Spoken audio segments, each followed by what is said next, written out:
tutorial, I will be sharing a recipe for an eggless cake. If you like this type of tutorial, feel free to subscribe to my channel. All the links will be posted in the comment box below. There are many reasons people can't eat eggs, so this one is for those people who ask me for eggless cake. This recipe is delicious and moist, and you won't miss the eggs at all. The full recipe will be posted in my website along with this tutorial.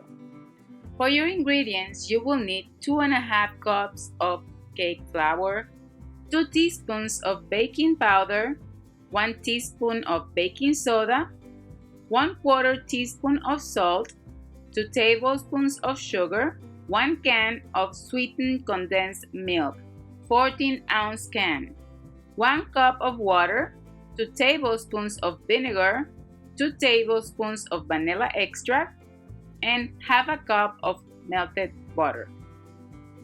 I am starting by sifting my flour, and I am using cake flour.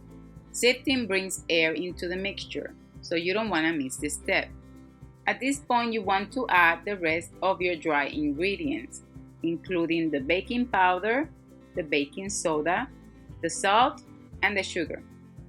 Mix all the dry ingredients well and make a hole in the center so you can pour your wet ingredients. I add my melted butter in the center and mix lightly.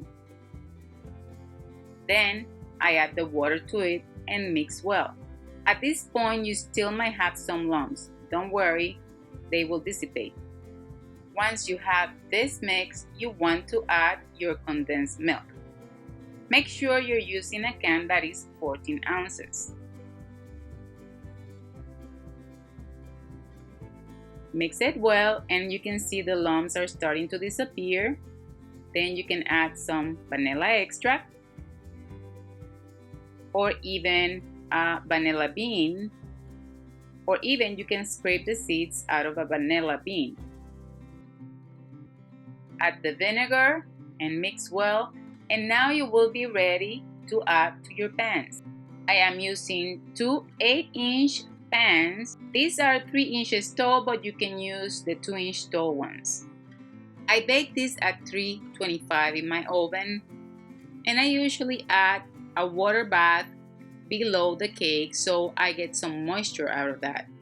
I usually take a knife and just go all around my pan to make sure there are no bubbles in my batter. This helps so you don't have tunnels in your batter. And then I just slam the pan on my table to make sure that I get rid of any bubbles. As you can see, once the cake is baked, you will see it detached from the sides. This means your cake is done. I usually seal my cakes before they completely cool down with plastic. It is important that the cake is warm and not hot. You can place the cake covering the plastic in your refrigerator overnight, and this will help for the cake to taste better. This cake is so delicious that even the people that love to eat cakes with eggs will not notice that they are missing from the recipe. Coming soon, I will be posting how to make this cake using the eggless recipe and using the condensed buttercream recipe I posted last time. I hope you enjoyed this tutorial. Don't forget to subscribe to my channel, visit me in Facebook, Instagram, share your work with me, and visit my blog. Until next time, ta-ta!